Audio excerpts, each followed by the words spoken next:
My graduation meal was meant to stay casual. Some pictures, a budget-friendly spot in town, my parents acting like we were an ordinary household.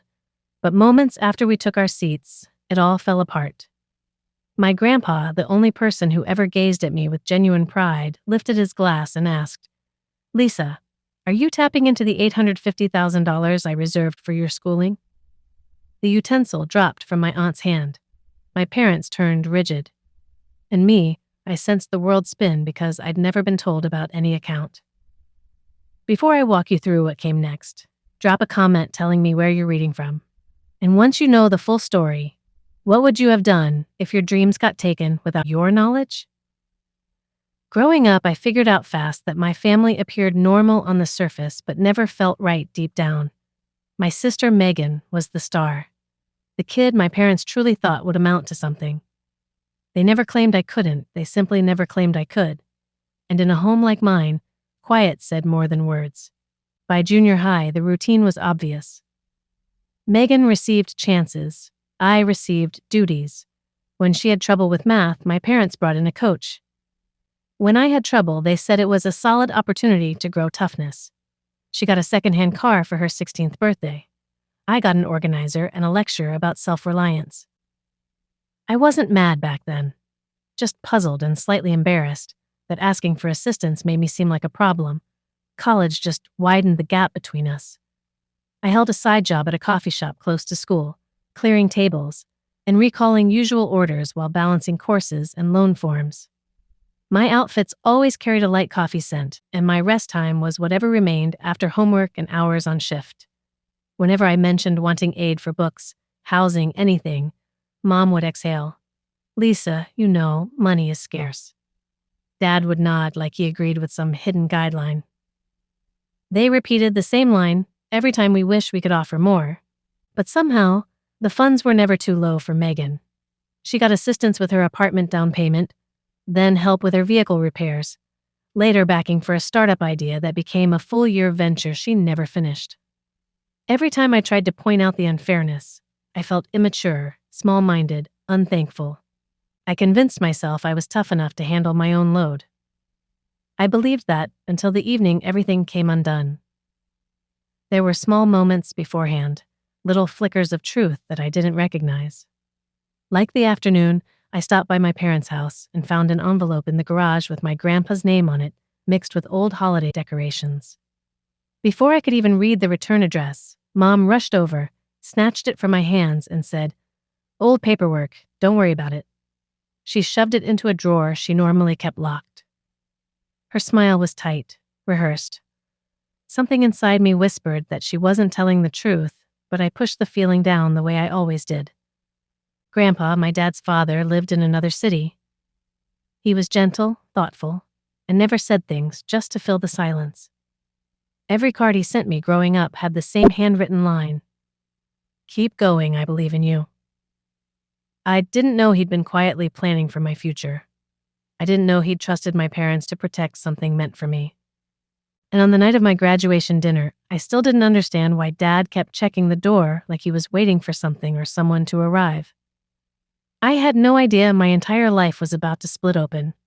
In the weeks leading up to my graduation dinner, something in my family's rhythm started to shift, even if I couldn't name it yet. It appeared first in the way Mom watched me when she thought I wasn't looking, tight, nervous glances she tried to hide behind casual smiles.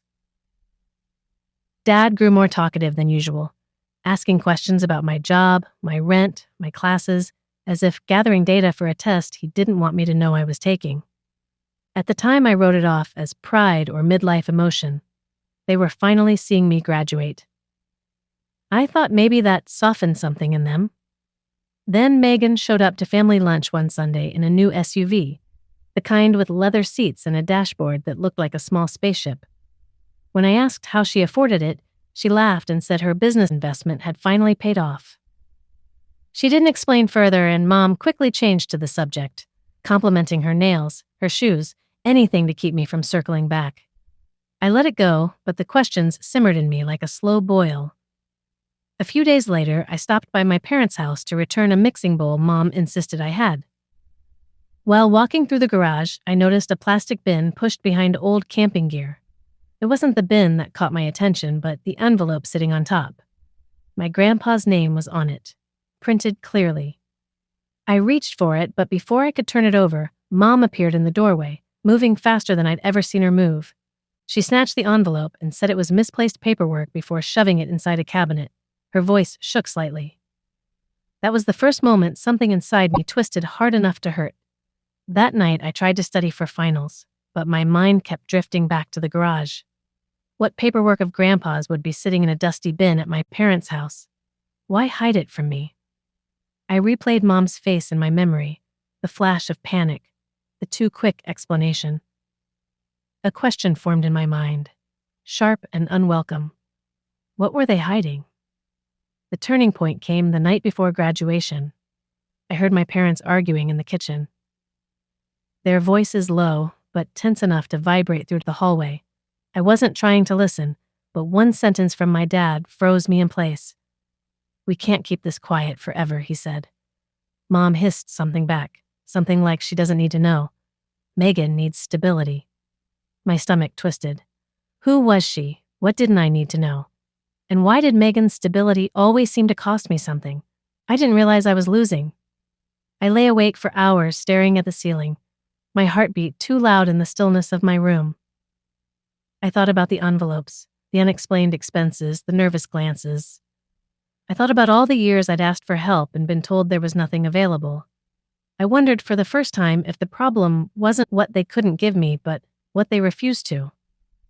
By morning, I felt hollow, but strangely clear. Something was wrong, and whatever it was, my parents were desperate to contain it. I told myself I'd stop asking questions at least until after graduation. I needed one peaceful day, one moment where I wasn't the daughter trying to navigate the space between gratitude and abandonment. But peace wasn't waiting for me. Something else was. Graduation morning should have felt hopeful, but I woke up with a heaviness I couldn't shake. Mom knocked on my door earlier than expected and asked if I was excited, her voice too bright, like someone forcing sunlight through a closed curtain. Dad hovered behind her, pretending to scroll through his phone, even though the screen was off. Their strange tensions settled into the hallway like fog. I tried to ignore it, tried to focus on my ceremony, but every part of me felt alert, bracing for something I couldn't name. At the campus, Megan acted unusually cheerful, insisting on taking photos with me. She wrapped her arm around my shoulder and whispered, "Big day for you, sis." Her tone was sweet, but something about it felt wrong, like she was performing for an audience only she could see. When she stepped back, Mom immediately rushed to her side, adjusting her hair and telling her she looked stunning, despite it being my graduation. I felt the familiar sting in my chest, but brushed it away. For once, I wanted the day to be about achievement, not comparison. After the ceremony, my parents insisted we head straight to the restaurant. Dad kept checking his watch. Mom kept smoothing her blouse. Megan kept touching her phone like she was waiting for a message. I thought they were just hungry or impatient, but the truth was much darker. They weren't hurrying for me.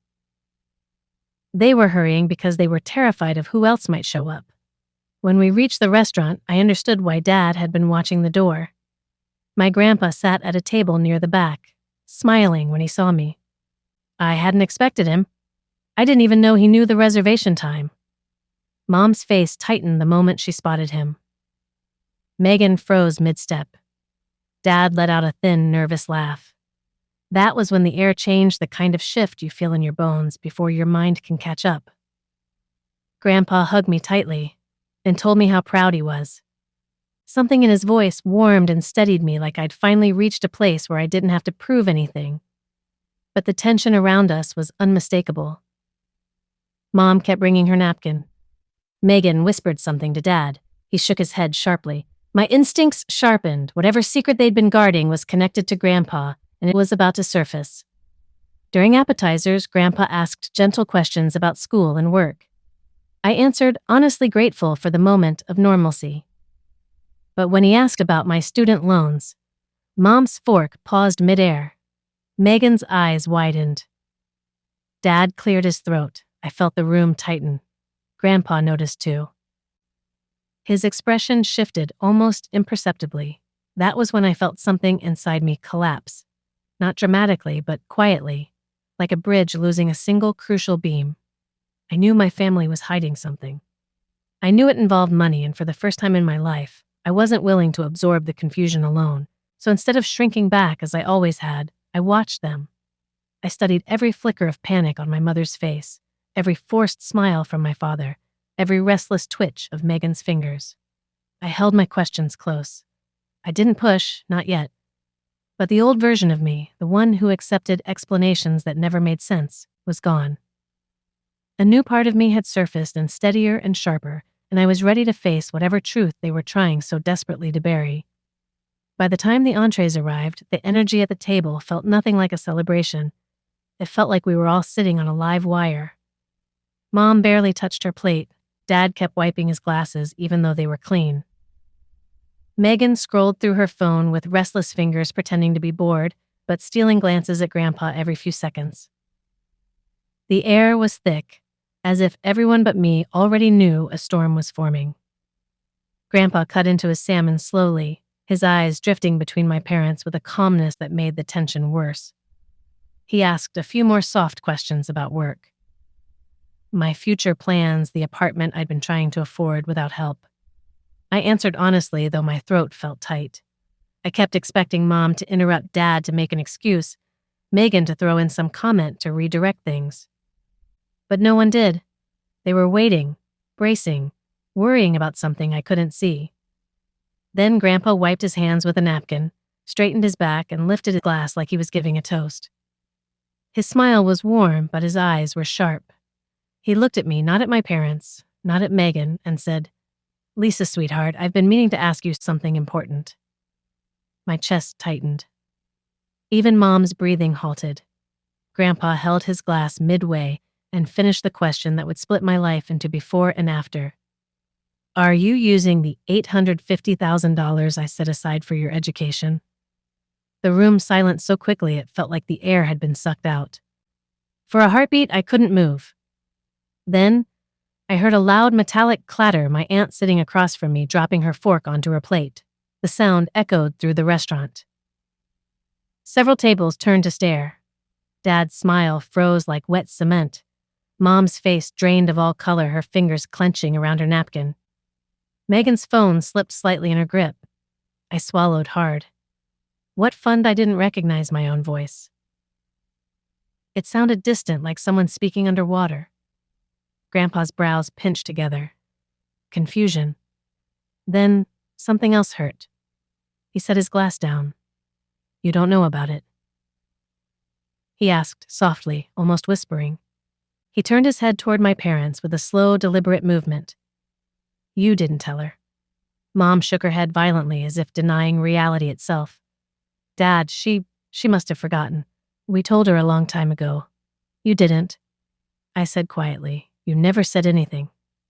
Grandpa's expression hardened, the warmth in his eyes cooling into something sharp and focused. "Interesting," he said, voice deepening because the bank says someone used it. The words cracked across the table like thunder. Dad choked on his water. Mom's fingers trembled so violently her napkin slipped to the floor. Megan froze her phone, dimming in her hand. I stared at them, my heartbeat hammering in my ears. Grandpa leaned forward. "The fund has been drawn from for months now. Large withdrawals, regular ones, and none of them came from you." Dad tried to find his voice. "Dad, you're misunderstanding." "No," Grandpa snapped, and the entire restaurant fell silent again. His voice was low controlled but furious. I checked twice. I called the bank. I asked for verification. I asked who accessed it. And the answer was not my granddaughter. Mom covered her mouth like she was about to faint. Grandpa turned to me, his jaw tight. "Lisa, sweetheart, did you ever authorize your parents to act on your behalf? Did you ever sign anything?" "No," I whispered. "Never." Megan shifted her chair, creaking. She finally spoke, her voice forced in light. "Grandpa, maybe the bank messed up. You know they're always making mistakes. Remember that time Grandpa cut her off with one look?" Megan's mouth closed instantly. He turned his attention back to my parents. his eyes burning now. Tell me the truth now. It wasn't a request, it was a command. Dad's shoulders sagged. Mom squeezed her eyes shut. Megan looked at them both, waiting for someone else to clean up a mess she clearly knew existed. Dad finally spoke, voice trembling. We had no choice. We needed help. And Megan? Megan's head snapped toward him. Dad, no, Dad said, shaking. He asked, we have to tell him. Grandpa's face hardened. Tell me what? Mom broke first. Tears spilled down her cheeks. We thought Lisa didn't need it. She always took care of herself. She worked. She managed. Megan was struggling. Dad. She needed support. And you weren't around to see that. I wasn't around because I trusted you. Grandpa said quietly. I trusted you to protect what was hers. Megan slammed her hand on the table. Why does it matter? It's still family money. We used it for family things. My stomach twisted. What things? Silence. Then Dad answered. Down payment on Megan's condo. Her car? Some of her business expenses and other things. Groceries, bills, emergencies. Emergencies, I repeated. You mean spa packages? Furniture trips she took? Mom sobbed harder, but not from remorse. More from being exposed. Grandpa's voice shook with restrained anger. You stole from your own daughter. You stole from me. And you lied. Megan tried again. Grandpa, stop. I'm your granddaughter, too. Don't act like I don't matter. Grandpa turned toward her with a coldness I had never seen. You matter, but not more than your sister, and not at the expense of her future. Dad reached out a hand toward Grandpa. We planned to pay it back, eventually. No, Grandpa said. You plan to hide it forever. He stood up abruptly, his chair scraping hard against the floor. The entire restaurant watched. Dad, Mom whispered, please don't do anything drastic. Grandpa looked at me instead. Lisa, you're coming with me tomorrow morning. We're going to the bank together. And then we're going to see my attorney. Mom gasped. No, Dad, please. Grandpa pointed at her with shaking fury. You had years to think about consequences. Now you'll face them. Dad sank into his chair, shoulders caving. Megan's eyes darted between us, panic rising. This isn't fair. I needed that help. Why couldn't she just work like she always does? She's used to it. The truth cut deeper than any lie. I wasn't angry the way I expected. I didn't scream. I didn't collapse. I just sat there feeling something inside me settle into a cold, steady place. A place that finally understood the shape of betrayal. Grandpa rested a gentle hand on my shoulder. You deserved a future, and they stole it from you. But I will fix this. Mom sobbed into her hands. Dad stared at his empty plate. Megan glared at me like I'd ruined her life by simply being the victim. But for the first time, I didn't shrink. I looked straight at each of them and said the only thing I could manage. I won't allow you to grab anything more from me. Grandpa squeezed my shoulder. You won't need to. And right then, the fake front of our family broke apart bit by bit under the gentle restaurant glow. The next morning, I met Grandpa outside the bank. He looked tired, older somehow, but steadier than anyone I'd ever known. Inside, the manager confirmed everything. The withdrawals, the signatures, the pattern of access that pointed directly to my parents. Grandpa requested the accounts frozen immediately. He asked for printed statements, then calmly scheduled a meeting with his attorney for that afternoon. There was no yelling, no dramatic threats, just a firm, quiet insistence on accountability.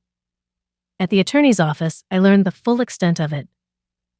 My parents had drained the fund almost completely, using it for Megan's condo, Megan's car, and months of expenses that had nothing to do with me. The attorney walked me through the next steps, restitution documentation, and a new fund created under my name alone, with strict oversight, so no one could touch it again.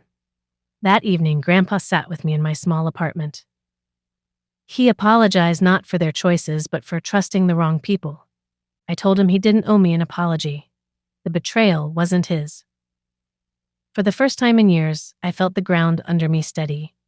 Not because everything was fixed, but because the truth was finally mine. In the weeks that followed, my parents tried calling, apologizing, explaining, rewriting the story in every way they could. I didn't argue. I simply stepped back and let distance do the work truth had already started.